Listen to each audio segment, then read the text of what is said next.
Hello there, lovely. I didn't see you there. I was just working on my novel. Today is a writer's update, a writing update. I haven't done one of these in over 2 months, in part because I really don't know what to say in these videos, but I feel for myself, as well as anyone else who might be interested in the process of writing a novel and eventually self-publishing said novel, these might be interesting videos to have. At the very least, it's something that I can look back on and be like, oh, I see what you did there. So, what I did there. Right now, I am currently nearly 116,000 words into this book.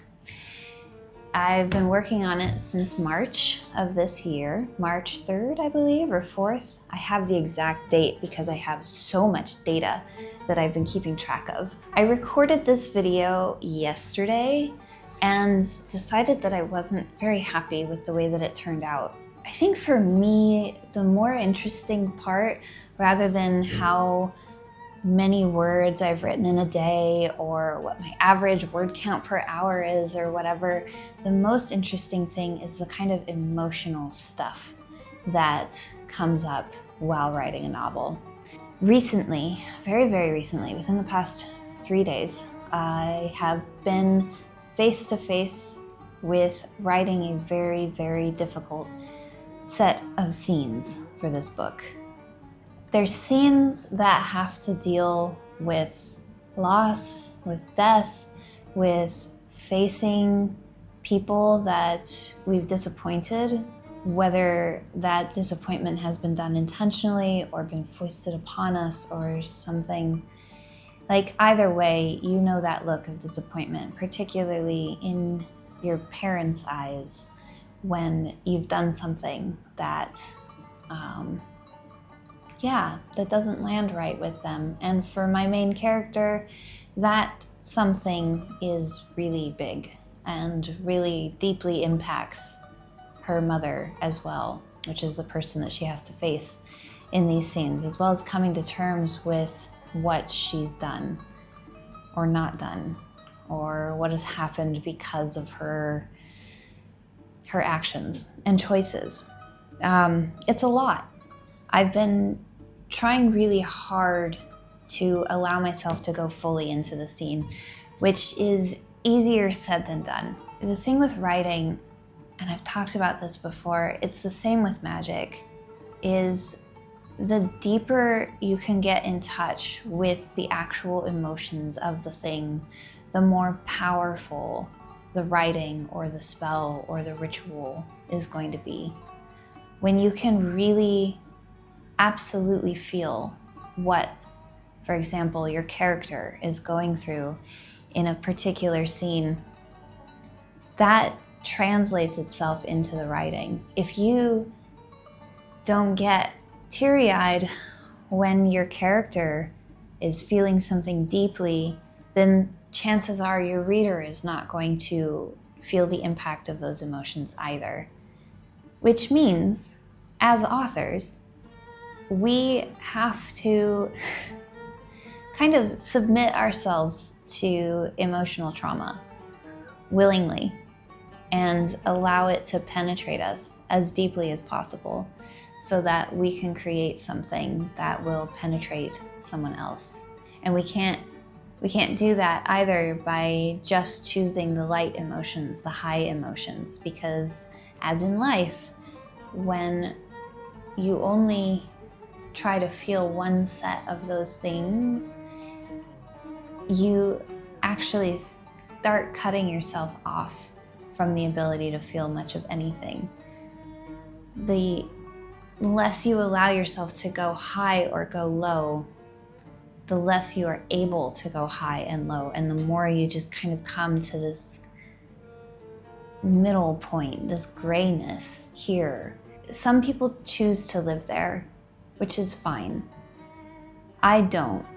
And I think that if you want to be a good writer, if you want to be a good witch, if you want to be a powerful magician, it is in your best interest to find a way to those highs and those lows in a way that supports you.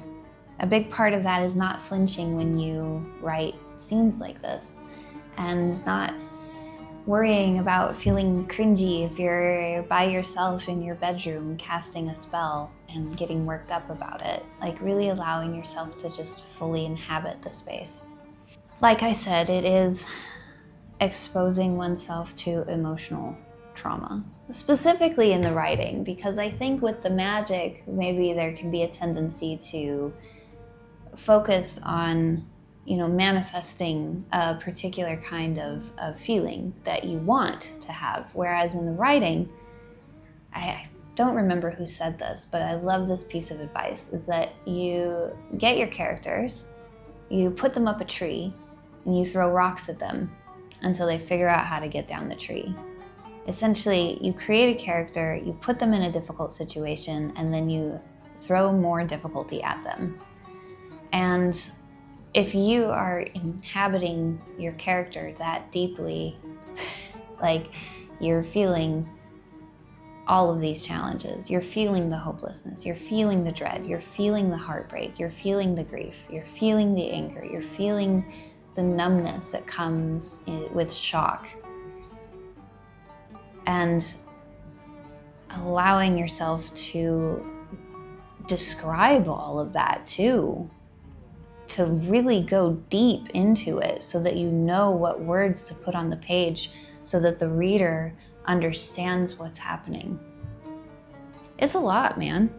Like, it's not a task for the faint-hearted. The light-hearted, yes, but not the faint-hearted. Yeah, because you have to be willing to face all that stuff in yourself too. And I think the more you are willing to face that stuff in yourself, first and foremost, the more that can translate into your writing. Like, when I was writing 10 years ago, before the divorce and before I stopped being able to write fiction for a while, I really definitely had cut myself off from a large part of my trauma, of my triggers, of my CPTSD, out of a sense of necessity of needing to be safe long enough to heal enough to actually start being able to touch those things. But the result was that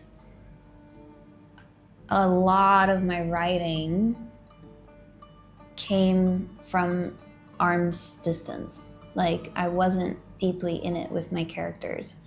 Like, I'm not entirely sure how this came across to readers, but I know for myself, this is what I feel about the writing at that time, is that it was just distanced. And that's not what I want. That's not how I want to deliver things in any area of my life. There are some exceptions to that feeling of distance, and Chasing Smoke, the very first novel that I wrote, I think is a clear exception to that, as well as a few of the short stories that I had published, If You Want the Rainbow in particular, and I'll link to that in the show notes if you want to go read it. The stories that I'm thinking of, this book was really an expression of my trauma that just had to bubble out. And in the interim, in the 10 years where I wasn't writing, I spent a lot of time getting to know myself, getting to a place of healing, setting boundaries, and all of that, I believe, has resulted in me being able to write something that is a lot more present, as long as I keep myself accountable in those moments. And that's been a lot of the work of the past few days, is keeping myself accountable to these characters, to the story, and to the impact of their actions. Because it's very tempting to want to force different choices on the narrative so that I can keep them safer from themselves, safer from pain, because I care about them. But that's not good storytelling, and we're aiming for some good storytelling here. Yeah, so I am aiming to finish this book by the end of the month. I have some travel coming up because my birthday is at the end of the month. We're going to Georgia, the country, which will be really nice because, you know, living in Dubai, it's very desert, it's very, very hot. And we're going to stay for a few days at a hotel that you have to actually like hike into. So it's just nature everywhere.